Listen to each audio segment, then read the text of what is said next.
నమస్తే భవత్ media news కి స్వాగతం. ముందుగా హెడ్లైన్స్. అమెరికాలో ఉద్యోగాల కుదింపు, 1300 మందికి పైగా దౌత్యాధికారుల తొలగింపు.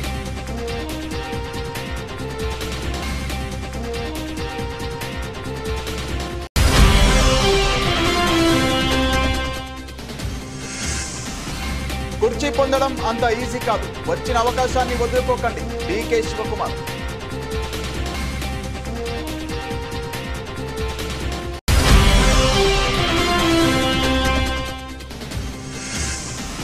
కుప్పకూలిన 4 అంతస్తుల భవనం, శిథిలాల కింద చిక్కుకున్న నివాసితులు.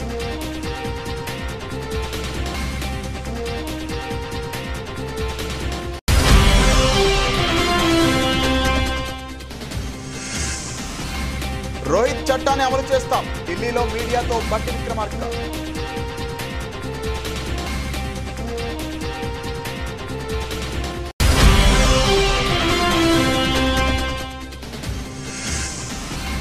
పద్దెనిమిది నెలలుగా కాంగ్రెస్ పాలనలో నగరాభివృద్ధి నాశనమైంది. బీఆర్ఎస్ నాయకులు రావుల శ్రీధర్ రెడ్డి ఆరోపణ.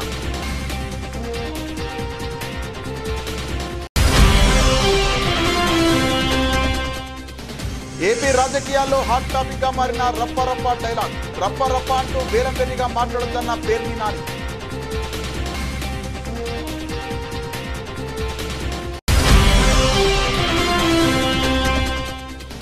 420 దొంగ హామీలు ఇచ్చిన దొంగ రేవంత్ రెడ్డి. బీఆర్ఎస్ పార్టీ కార్యాలయంలో మాజీ ఎమ్మెల్యే గాదర్ కిషోర్ మీడియా సమావేశం.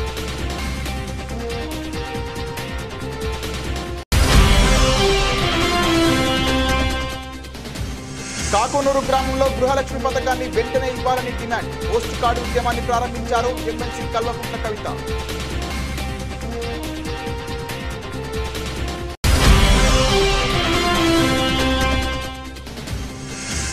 కాకినాడ రంగరాయ మెడికల్ కాలేజీలో లైంగిక వేధింపుల ఘటన, 50 మంది విద్యార్థుల ఫిర్యాదు.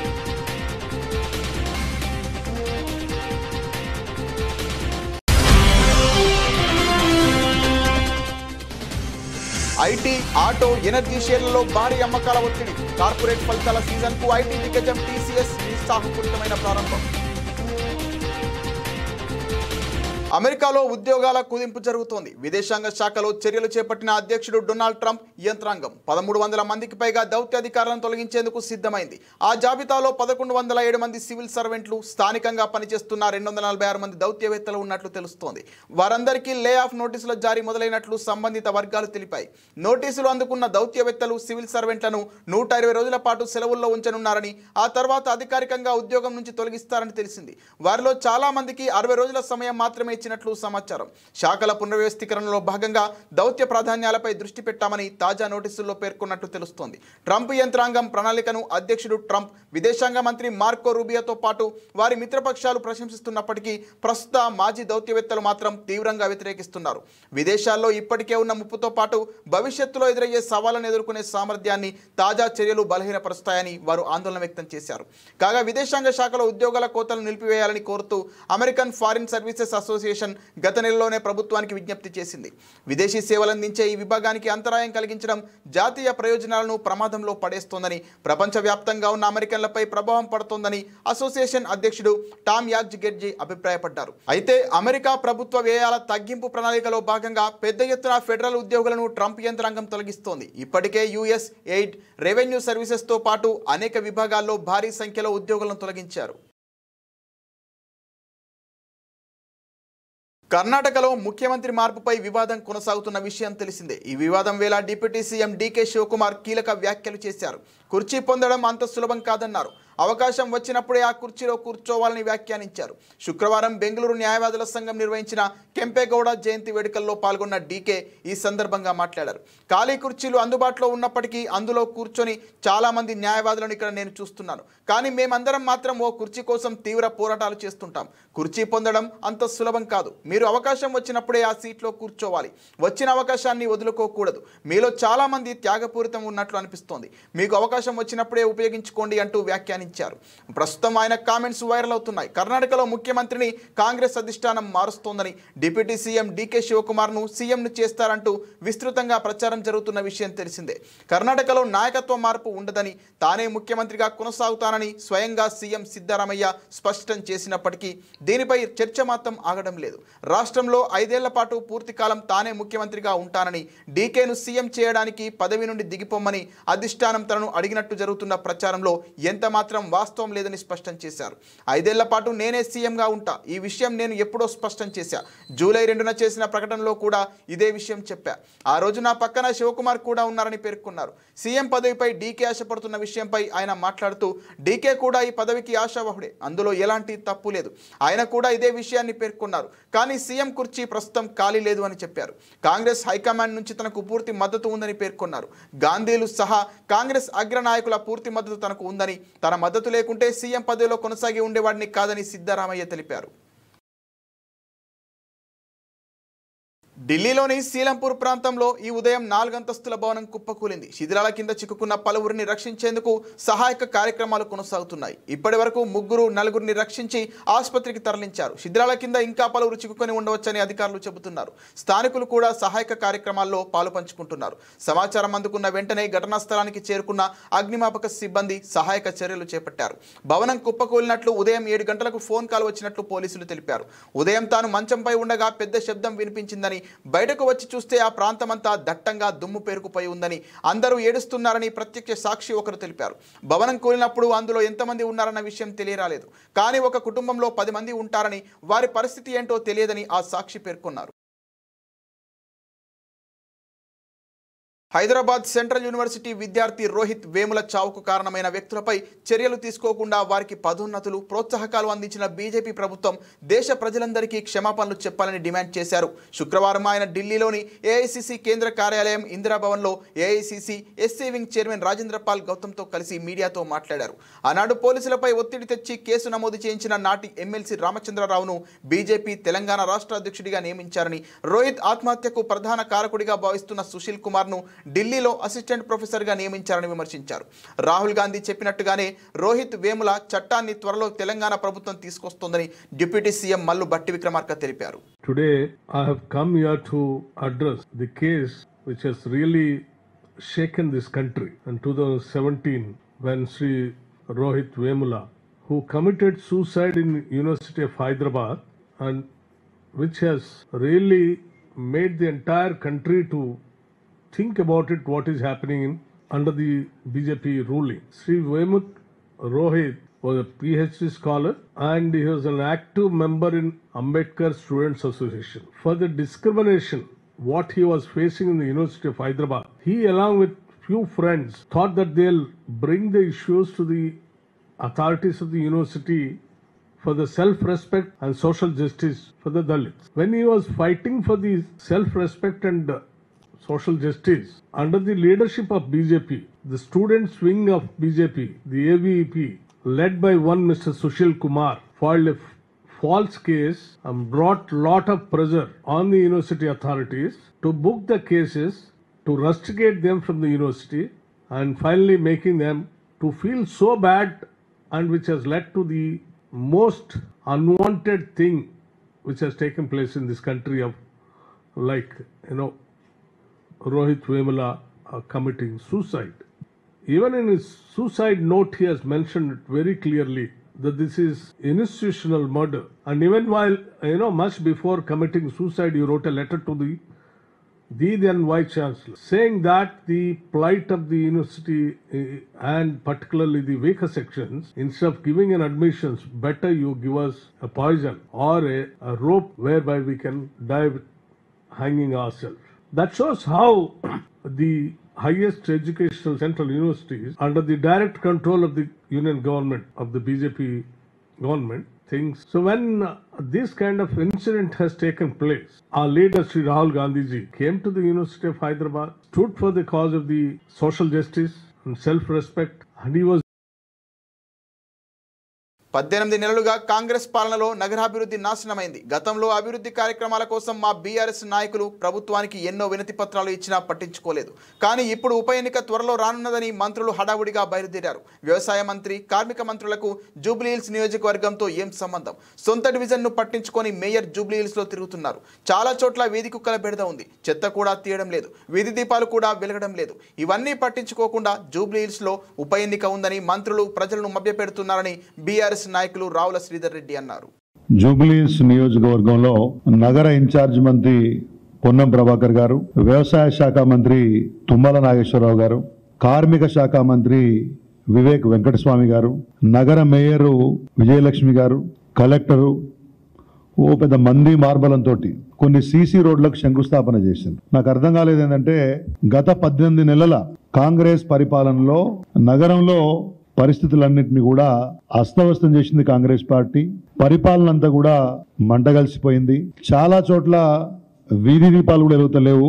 అట్లాంటిది అలా సడన్ గా జూబ్లీహిల్స్ నియోజకవర్గం సరిహద్దులు ఎక్కడ ఉన్నాయి, ఎన్ని డివిజన్లు ఉన్నాయి, ఎక్కడ బస్తీలు ఉన్నాయి, జూబ్లీహిల్స్ నియోజకవర్గ ఆనుపానులు కూడా తెలవని కాంగ్రెస్ పార్టీ మంత్రులు ఇవాళ మా శాసనసభ్యుడు మరణం తర్వాత ఉప ఎన్నిక వస్తుందనే ఉద్దేశంతో ఇవాళ రోజు పర్యటనలు చేస్తూ ఉన్నారు. జూబ్లీహిల్స్ ప్రజలు ఆశ్చర్యపోతూ ఉన్నారు. మా కార్పొరేటర్లు కానీ అనేక అంశాలపై ఇచ్చినటువంటి రిప్రజెంటేషన్లను పట్టించుకోని వాళ్ళు, నగరంలో ఒక నియోజకవర్గం ఉందో లేదో తెలియనటువంటి మంత్రులు ఇవాళ పొద్దున్న లేస్తే అక్కడికి వచ్చి వాళ్తా ఉన్నారు. మా ప్రజలు ఆశ్చర్యపోతా ఉన్నారు. అబ్బా సడన్ గా కాంగ్రెస్ పార్టీకి ఇంత ప్రేమ ఎందుకు వచ్చింది? రాష్ట్ర వ్యవసాయ మంత్రికి జూబ్లీహిల్స్ లో సీసీ రోడ్ శంకుస్థాపనకు ఏం సంబంధము?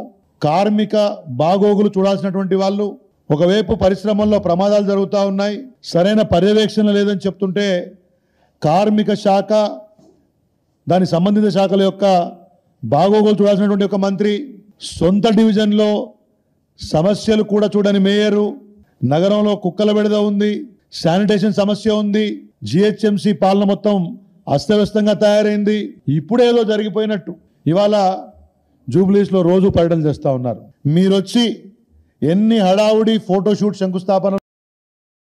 పుష్ప సినిమాలోని రప్పా రప్పా డైలాగ్ ఇప్పుడు ఏపీ రాజకీయాల్లో హాట్ టాపిక్ గా మారింది. ఇదే డైలాగ్ వైసీపీ శ్రేణుల ఫ్లెక్సీలు, బ్యానర్లలో కనిపించడం, ఆ పార్టీ అధినేత జగన్ నోటి వెంట నుండి రావడం రాజకీయాల్లో వేడిని పెంచింది. తాజాగా ఆ అంశంపై మాజీ మంత్రి పేర్ని నాని స్పందిస్తూ ఆసక్తికర వ్యాఖ్యలు చేశారు. మంత్రి నారా లోకేష్ మాదిరి మీరు కూడా చెడిపోయారా అంటూ వైసీపీ శ్రేణులను ఉద్దేశించి మాట్లాడారు. లోకేష్ రెడ్ బుక్ అంటే మీరు రప్పా రప్పా అంటున్నారని, రప్పా రప్పా అంటే తప్పు కాదని, కానీ ఏదైనా చేయాలంటే చీకట్లో కన్ను కొడితే అయిపోవాలని చెప్పారు. రప్పా రప్పా అంటూ వేలం వెర్రిగా మాట్లాడకూడదని, ఇకపై ముళ్ళును ముళ్ళుతోనే తీయాలని పేర్ని నాని అన్నారు. ప్రజలు మన్ననలు పొందేలా పార్టీ శ్రేణులు పనిచేయాలని పిలుపునిచ్చారు. నారా లోకేష్ రెడ్ బుక్ చివరకు కూటమి ప్రభుత్వానికి ఉరితాడవుతుందని చెప్పారు. అరే చీకట్లా కన్ను కొడితే అయిపోవాలరా, నోరు తెరిచి రప్ప రప్ప ఎన్నిసార్లు అంటారు? సిగ్గు శరం ఉండాలి మనకి. ఎన్నిసార్లు అంటారు? అది ఇక అదే పని. చీకట్లో చేయాల్సిన పనులు కూడా పట్టపగలు అసహ్యంగా ఏంటిది? రప్ప రప్పని చీకట్లో జరిగిపోవాలి. చెప్పేవాడు ఎవడో చేయడు. కరిసే కుక్క మొరగదు, మురిగే కుక్క కరవదు. అది తెలుసుకోండి కొంచెం. కరిసే కుక్క సైలెంట్కి వచ్చి లటక్కని కలుస్తుంది. నీకు చేతనైతే రేపు గవర్నమెంట్ వచ్చిన తర్వాత ఎవడెవడు తప్పుడు వేషాలు వేసాడో ఆయన కరిసేయి. దానికి చెప్పాలి, ఎవడికన్నా చెప్పాలంట. రెండో గండి చెప్పాల్సిన పని లేదు, జరిగిపోవాలి. తర్వాత మీరందరూ కలిసి పలకరించాలి, ఎట్లా జరిగింది, ఏం జరిగింది, ఎవరు చేశాడని. ఎన్నికల్లో ఇచ్చిన హామీలను నెరవేర్చిన తర్వాతనే తుంగతుర్తి గడ్డ మీద అడుగు పెట్టాలి. గోదావరి జలాలను రైతులకు ఇచ్చిన తర్వాతే తుంగతుర్తి గడ్డపై అడుగు పెట్టాలని సవాల్ విసిరిన మాజీ MLA doctor Gadari Kishore Kumar ration కార్డుల పంపిణీ పేరుతో తిరుమలగిరికి వస్తున్నారు. తిరుమలగిరిలో అడుగు పెట్టాలంటే ముఖ్యమంత్రికి అర్హత ఉందా లేదా ఆలోచించాలని విజ్ఞప్తి చేస్తున్నా. సాధారణ ఎన్నికల్లో ఇష్టం వచ్చిన హామీలు ఇచ్చారు. 420 దొంగ హామీలు ఇచ్చిన దొంగ రేవంత్ రెడ్డి ఏ ముఖం పెట్టుకుని తుంగతుర్తికి వస్తున్నావని అడుగుతున్నా. స్థానిక ఎమ్మెల్యేకు వ్యక్తిగతమైన లాభాలు తప్ప మరో సోయి లేదు. తుంగతుర్తి నియోజకవర్గంలో ఏం చేశారో శ్వేతపత్రం విడుదల చేస్తారా? మా ప్రభుత్వంలో ఉన్నప్పుడు తీసుకొచ్చిన వాటికి కొబ్బరికాయలు కొట్టి నేను చేశాను అని చెబుతున్నారు. తిరుమలగిరిలోని బీఆర్ఎస్ పార్టీ కార్యాలయంలో మాజీ ఎమ్మెల్యే గాదరి కిషోర్ మీడియా సమావేశంలో మాట్లాడారు. మాట్లాడా ఓ విలేకరు ఫోన్ చేసి మాట్లాడితే ఏమంటాడు? మిగులు జలాలు తగులు జలాలు అవి రావుతీ నీకు ఎరకలేదు, ఈయనకి మిగులాంటి తెలియదు తగులాంటి తెలియదు. అరే నాయన గోదావరి జలాలల్లో మిగులు జలాలు తగులు జలాలు లేవు, ఆల్ వాటర్ అంటారు. కృష్ణానదిలో ఉంటాయి మిగులు జలాల ముచ్చట. గోదావరి నది మీద ఎప్పుడు కూడా మిగులు జలాలకు సంబంధించిన ముచ్చట ఉండదు. గోదావరి నది మీద ఏముంటుందో తెలియదు, కృష్ణానది మీద ఏముంటుందో తెలియదు. ఈ చదువురాని కొడుకులంతా మనకు ఎమ్మెల్యేలు, మంత్రులు, ముఖ్యమంత్రులు, మన దౌర్భాగ్యం. ఏం చేస్తాం? గోదావరి నదిలో ఎప్పుడు మిగులు జలాలనే కాన్సెప్ట్ ఉండదు. మళ్ళీ చెప్తాం, బనకచర్ల కడుతున్నారు, బనకచర్ల కట్టుడు ఉండదు. వీళ్ళు కూడా మాట్లాడితే ముఖ్యమంత్రి మాట్లాడినా మంత్రి మాట్లాడినా బనకచర్ల కడుతున్నారు, మేము దాన్ని అడుగుంటాం. బనకచర్ల కట్టేది కాదురా, అదేమో రిజర్వేర్ కాదురా నాయన. బనకచర్ల నేను కట్టలేదు, గోదావరి నది అసలే లేదు. బనకచర్ల అనేది పేదరెడ్డిపాడు కాలువ మీద ఎక్కడో ఒక దగ్గర ఎగ్జాక్యులేటర్ 18 కిలోమీటర్ల తర్వాత. ఇప్పుడు మనం పిలిచాల కాడికి మనం లేపుతాం కదా, 69 లేపంగానే పోతే కదా నీళ్ళు మనకు. అట్లా ఒక ఎగ్జాక్యులేటర్ బనకచర్ల అనేది. కానీ గోదావరి జలాలన్నీ అక్రమంగా తరలించకపోయి ప్రకాశం బ్యారేజ్ నుంచి లిఫ్ట్ ద్వారా తీసుకుపోయి ఆ బనకచర్ల దగ్గర కనెక్ట్ చేస్తున్నారు. దాన్ని వ్యతిరేకిస్తున్నాం మనం. అది కూడా తెలియదు వారికి, చదువు రాదు. బనకచర్లను కట్టనీయం, ఎట్టిపై అడ్డుకుంటాం. ఇంకంత చదువు వచ్చినటువంటి ముఖ్యమంత్రి, మంత్రి, ఎమ్మెల్యే ఉన్నాక మనం ఏం చేయాలి? ఇప్పటికైనా ఆలోచించమని చెప్పి తుంగతుర్తి నియోజకవర్గ ప్రజలను అడుగుతున్నాం. పొడుగు ఇది గెలిచేది కాదు, పీకేది కాదు అని చెప్పేసి ఆ రోజు ఎన్నికలలో ఇష్టం వచ్చిన హామీలు. నేను ఈడ ఆసుపత్రి తెస్తా, ఆడ బస్ డిపో తెస్తా, ఈడ కాలేజ్ తెస్తా. ఒక్కటన్నా అయిందా? ఒక్కటన్నా? మనం తీసుకొచ్చిన 100 పడకల ఆసుపత్రి మేము హరీష్ రావు గారు తీసుకొచ్చి కొబ్బరికాయ కొట్టించి స్టార్ట్ చేసిన తర్వాత మళ్ళీ కొబ్బరికాయ కొట్టాం. తుంగతుర్తి లోకల్ సాంగ్ చేయించిన రోడ్డు ఇప్పటి వరకు కాలేదు. మన మామూలు కూడా అంటే ర్యాలీ నిర్వహించి చారిగూడ నుంచి చేసిన రోడ్డు అది కంప్లీట్ కాలేదు. రామారావు నుంచి మొత్తం మానాయకుడి దాకా చేసిన రోడ్డు అది కంప్లీట్ కాలేదు. అవన్నీ మన ఆయననే అయిపోయినాయి. పనిచేసే శాత కాదు. ఇందాక మాట్లాడుతుంటే మా వాళ్ళు గుర్తు చేస్తారు, మోత్కూరుకి కోర్టు సాంక్షన్ చేయించినాం. మోత్కూరుకి కోర్టు సాంక్షన్ చేయించినాం. ఆ సాంక్షన్ చేయించినటువంటి కోర్టును స్టార్ట్ చేయించే తెలియలేదు వీళ్ళకు. మా వాళ్ళు రావణపేట దాకా పోవాలంటే ఇబ్బంది అవుతుందని చెప్పేసి. రంగారెడ్డి జిల్లా కేశంపేట మండలం కాకునూరు గ్రామంలో గృహలక్ష్మి పథకాన్ని వెంటనే ఇవ్వాలని డిమాండ్ చేస్తూ పోస్ట్ కార్డు ఉద్యమాన్ని ప్రారంభించారు తెలంగాణ జాగృతి అధ్యక్షురాలు ఎమ్మెల్సీ కల్వకుంట్ల కవిత. మహిళలతో కలిసి కార్డులను ఢిల్లీలోని సోనియా గాంధీ అడ్రస్కి పోస్ట్ చేశారు. అనంతరం కవిత మాట్లాడుతూ రాష్ట్రంలో ఒక అసమర్థ పాలన కొనసాగుతోందని, ఎన్నికల సమయంలో ప్రజలకు ఇచ్చిన హామీలు 18 నెలలు గడిచినా అమలు చేయడంలో ప్రభుత్వం విఫలమైందని, ఇప్పటికే రాష్ట్ర ప్రభుత్వం 2 లక్షల కోట్లు అప్పు చేసిందని, అయినా ప్రజలకు సరైన సదుపాయాలు కల్పించడంలో విఫలమయ్యారని అన్నారు. ముఖ్యమంత్రి రేవంత్ రెడ్డి తెలంగాణలో తక్కువ, ఢిల్లీలో ఎక్కువ ఉంటారని ఎద్దేవా చేశారు. ఫ్రీ బస్ పేరుతో గ్రామాలకు వచ్చే బస్సుల సంఖ్యను తగ్గించడంతో మహిళలు ఎంతో ఇబ్బందులు ఎదుర్కొంటున్నారని, వెంటనే బస్సుల సంఖ్య పెంచాలని డిమాండ్ చేశారు.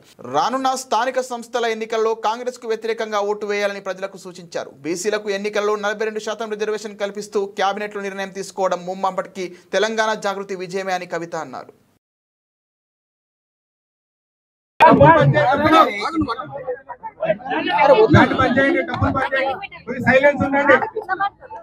జై తెలంగాణ. ఈరోజు మేము మహబూబ్ నగర్ జిల్లా, రంగారెడ్డి జిల్లా, ఉమ్మడి మహబూబ్ నగర్ రంగారెడ్డి జిల్లాలో కాకునూరు గ్రామంలో ఉన్నాం. మరి షాద్ నగర్ అంటేనే ఒకప్పుడు రియల్ ఎస్టేట్ అన్నట్టు ఉండేది. అందరు కూడా తెల్ల బట్టలు వేసుకొని తిరిగి తెల్లారు లేస్తే రియల్ ఎస్టేట్ పనులు చేసుకొని బతికినటువంటి వాళ్ళు ఉన్నారు. వాళ్ళందరూ కూడా ఇవాళ కాంగ్రెస్ ప్రభుత్వాన్ని ఎన్నుకున్నందుకు బాధపడుతున్నటువంటి సందర్భం ఉన్నది. రియల్ ఎస్టేట్ అంతా కూడా కుప్పగూలిపోయినటువంటి సందర్భం ఉన్నది. 1 ఎకరం అమ్ముకుంటే మరి ఆడబిడ్డ పెళ్లి అవుతుందన్న విశ్వాసం కూడా పోయినటువంటి సందర్భం ఉందని చెప్తా ఉన్నారు. అట్లానే మహిళలకు 2500 రూపాయలు ఇవ్వడంలో ఈ కాంగ్రెస్ ప్రభుత్వం, సోనియా గాంధీ గారు స్వయంగా సంతకం పెట్టించినటువంటి గ్యారంటీ ఫెయిల్ అయిన ప్రభుత్వము ఎన్నికలప్పుడు ఇచ్చినటువంటి హామీ ఏంటిది? 42% రిజర్వేషన్ ఇస్తామని. వాళ్ళ అధికారంలోకి వచ్చిన నెలనో 2 నెలలో 3 నెలల లోపలనో వాళ్ళే స్వయంగా ఇచ్చుంటే బాగుండేది. కానీ అన్ని పార్టీలు అందరూ, ముఖ్యంగా జాగృతి, రోడ్డు మీద దిగి ఉద్యమాలు చేసి ప్రతి జిల్లాలో రౌండ్ టేబుల్ సమావేశాలు పెట్టి ఢిల్లీ నుంచి గల్లీ వరకు అన్ని చోట్ల కూడా ఈ బీసీలకు సంబంధించిన సమస్యలు లేపేంత వరకు కూడా కదలిక లేకపోవడం, కేవలం కేంద్రం వైపు బిల్లును దోసేసి చేతులు దులుపుకుంటామన్నటువంటి వాళ్లకు లేదు మీరు గల్లీలోనే చేయాలని చెప్పి మేము డిమాండ్ చేయడం వల్ల ఇవాళ అది సాధ్యమైంది అన్నటువంటిది ప్రజల ముందున్నటువంటి వాస్తవం. నేను కాదనేది కాదు. మహేష్ కుమార్ గౌడ్ గారు ఏదన్నా చెప్పొచ్చు, పొన్నం ప్రభాకర్ గారు ఏదన్నా చెప్పొచ్చు, కల్వకుంట్ల కవిత కూడా ఏదన్నా చెప్పొచ్చు. కానీ ప్రజలు డిసైడ్ చేస్తారు ఎవరు ప్రశ్నించిరని. ఇవాళ కూడా మేము ప్రశ్నిస్తున్నాం. మీరు కేవిట్ వేయాలి ముందు హైకోర్టులో సుప్రీంకోర్టులో, ఆ తర్వాత మాత్రమే మీరు ఆర్డినెన్స్ తీసుకురావాలి. లేకపోతే కేవలం మీరు బీసీలను బురిడి కొట్టించడానికి చేసే డ్రామా లాగా ఉంటుంది తప్పితే నిజమైనటువంటి ప్రేమ మీకు లేదని అర్థమవుతుంది. మీ మాట నిలబెట్టుకోండి, 42% బిల్లు ఇవ్వండి, 2500 ఆడబిడ్డలకి.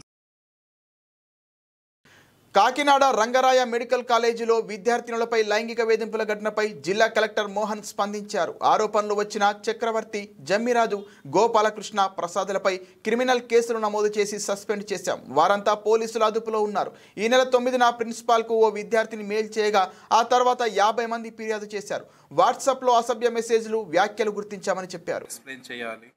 ఇమీడియట్గా డిస్ట్రిక్ట్ అడ్మినిస్ట్రేషన్ కానీ కాలేజ్ అడ్మినిస్ట్రేషన్ కానీ తీసుకున్న యాక్షన్ ఏంటి, తర్వాత ఇలాంటిది మళ్ళీ రిపీట్ కాకుండా మనం చేయడానికి ఎలాంటి చర్యలు తీసుకునే దాని గురించి, అండ్ ఈ ఇన్స్టిట్యూషన్ మీద తర్వాత మనం తీసుకునే ఈ సిస్టమ్ మీద కొంచెం నమ్మకం మళ్ళీ పెట్టుకునేటట్లు, అంటే we have to reinforce that confidence in this institute. So అందుకోసం అని చెప్పి మీటింగ్ పెట్టడం జరిగింది ప్రిడామినెంట్లీ. సో క్విక్గా నేను ఐ విల్ గివ్ బ్రీఫ్ ఏం జరిగింది, తర్వాత what happened the last 2 days.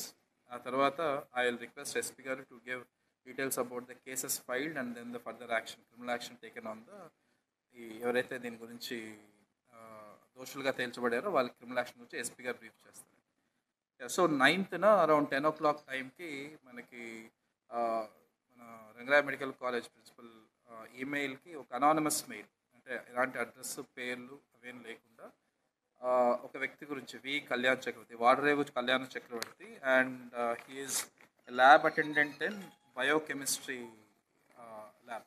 So ఈ ల్యాబ్ అటెండెంట్ వాళ్ళతో ఇన్అప్రాపరియేట్గా బిహేవ్ చేస్తున్నాడు, ఎస్పెషల్లీ గర్ల్స్. ఆల్మోస్ట్ ఒక 50 to 60 పారామెడికల్ కోర్స్ చేస్తున్న గర్ల్స్ ఉన్నారు. సో ఈ girls especially sexual harassment allegations చేస్తూ ఇన్అప్రాపరియేట్గా బిహేవ్ చేస్తున్నారు. తర్వాత ఫిల్దీ లాంగ్వేజ్ మాట్లాడుతున్నారు. తర్వాత మెసేజెస్ కూడా అబ్సీన్ మెసేజెస్ పంపిస్తున్నారు, and for with a lady and especially student of that age. So ఆ ఆస్పెక్ట్లో మనకు ఒక కంప్లైంట్ పెట్టడం జరిగింది. ఇమీడియట్లీ ప్రిన్సిపల్ గారు he has taken an action from his side. So every institute, especially ఇలాంటి లార్జ్ ఇన్స్టిట్యూట్స్లో ఒక విమెన్ హరాస్మెంట్ సంబంధించి, తర్వాత ఇలాంటి విమెన్ రిలేటెడ్ ఇష్యూస్ గురించి ఒక కమిటీ ఉంటుంది. సో లైక్ కలెక్టరేట్లో మాకు ఎలా ఉంటుందో కమిటీ, అలాగా ఎవ్రీ ఇన్స్టిట్యూట్లో అలాగా ఒక కమిటీ పెట్టుకోవడం జరుగుతుంది. And Rangaraya medical college has a very strong committee which has, అంటే కమిటీలో ఎన్జిఓస్ వైపు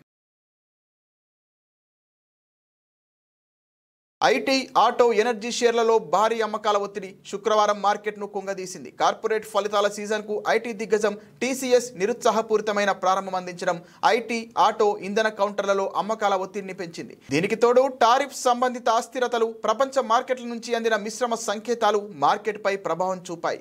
సెన్సెక్స్ 689.91 పాయింట్ల నష్టంతో 82,500.47 వద్ద స్థిరపడగా, నిఫ్టీ 205.40 పాయింట్ల నష్టంతో 25,149.85 వద్ద క్లోజ్ అయింది. రిజిస్టర్ కాని ఆన్లైన్ బాండ్ వేదికలను నమ్మొద్దు. వివిధ స్థిరాయిదారులు పెట్టుబడి సాధనాలకు ప్రవేశం కల్పిస్తున్న రిజిస్టర్ కాని ఆన్లైన్ బాండ్ ప్లాట్ఫామ్స్ను విశ్వసించవద్దని బీఎస్ఈ, ఎన్ఎస్ఈ తమ ఇన్వెస్టర్లను హెచ్చరించాయి. ఆన్లైన్ బాండ్లతో పెట్టుబడులు పెట్టే సమయంలో కంపెనీలకు సంబంధించిన విశ్వసనీయ అంశాలను పరిశీలించాలని తెలిపాయి. ప్రధానంగా బాండ్ల క్రెడిట్ రేటింగ్, జారీ చేస్తున్న సంస్థ చెల్లింపుల రికార్డు, లిక్విడిటీ, సెటిల్మెంట్, కాలపరిమితి, పన్నుభారం వంటివి పరిశీలించాలని సూచించాయి. 25వ గ్రాండ్ స్లామ్ టైటిల్ కొట్టాలన్న జకోవిచ్ ఆశకు మళ్లీ బ్రేక్ పడింది. వింబుల్డన్ సెమీస్ మ్యాచ్లో అతను వరల్డ్ నెంబర్ 1 సిన్నర్ చేతిలో ఓటమి పాలయ్యారు. 6-3, 6-3, 6-4 స్కోరుతో 38 ఏళ్ల జకోవిచ్ పరాజయం పాలయ్యారు. అయితే ఆల్ ఇంగ్లాండ్ క్లబ్లో ఇదేమీ తన ఫేర్వెల్ మ్యాచ్ కాదని జోకో చెప్పాడు. వింబుల్డన్ కెరీర్ను ఇవాళ్టితోనే ముగించాలని భావించడం లేదన్నారు. ఖచ్చితంగా మళ్లీ వస్తానని, కనీసం ఒక్కసారైనా మళ్లీ వింబుల్డన్లో ఆడనున్నట్టు జకోవిచ్ తెలిపాడు. గతంలో వింబుల్డన్లో రోజర్ ఫెదరర్ 8 సార్లు టైటిల్ సాధించారు. ఆ రికార్డును సమన్ చేయాలని జకోవిచ్ ట్రై చేస్తున్నాడు. కానీ ఈసారి కూడా జోకో ప్రయత్నం ఫలించలేదు. క్వార్టర్స్ మ్యాచ్లో టైంలో స్వల్పంగా గాయపడ్డ జకోవిచ్ సెమీస్లో కష్టంగా మూమెంట్స్ ఇచ్చాడు. గాయం గురించి మాట్లాడాలని లేదని, ఉత్తమమైన ఆట ఆడేందుకు ఇష్టపడతానని జోకో చెప్పాడు. అనుకున్నట్లుగా కోర్టులో కదలలేకపోయానని, దాని పట్ల కొంత నిరాశగా ఉందన్నాడు. 3వ సెట్కు ముందు ట్రైనర్తో ట్రీట్మెంట్ చేయించుకున్న జోకో ఆ తర్వాత కొంత రాణించినా మళ్లీ వరుసగా 6 గేమ్లను కోల్పోయాడు. ఫిట్నెస్ సమస్యలు ఉన్న జోకో మాత్రం చాలా దూకుడుగానే ఆడుతున్నాడు.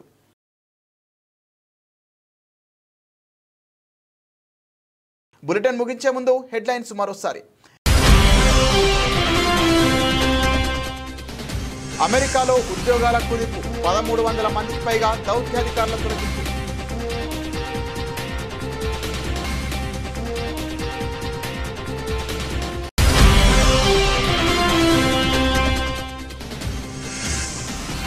కుర్చీ పొందడం అంత ఈజీ కాదు, వచ్చిన అవకాశాన్ని వదులుకోకండి డీకే శివకుమార్.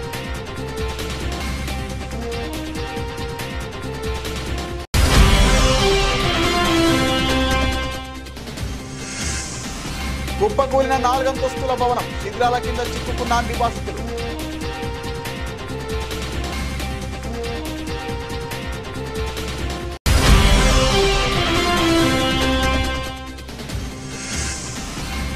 రోహిత్ చట్టాన్ని అమలు చేస్తాం, ఢిల్లీలో మీడియాతో బట్టి విక్రమార్క.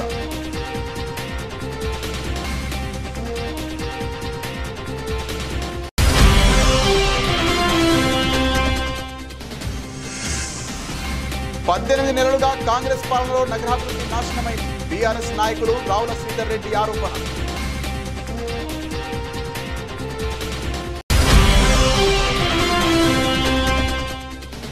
ఏపీ రాజకీయాల్లో హాట్ టాపిక్ గా మారిన రప్ప రప్ప డైలాగ్. రప్ప రప్ప అంటూ వేలంబెరిగా మాట్లాడుతున్న పేర్ని నాని.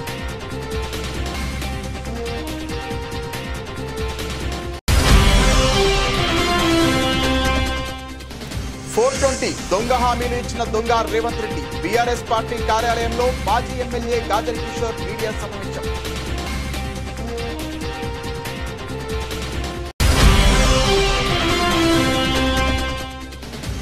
కాకునూరు గ్రామంలో గృహలక్ష్మి పథకాన్ని వెంటనే ఇవ్వాలని డిమాండ్. పోస్ట్ కార్డు ఉద్యమాన్ని ప్రారంభించారు MLC Kalvakuntla Kavitha.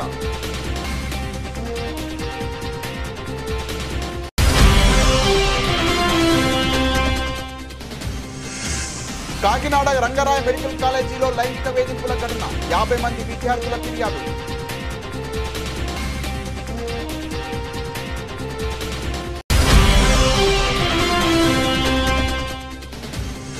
IT, auto, energy షేర్లలో భారీ అమ్మకాల ఒత్తిడి. కార్పొరేట్ ఫలితాల సీజన్ కు ఐటీ దిగ్గజం టీసీఎస్ ఉత్సాహపూరితమైన ప్రారంభం.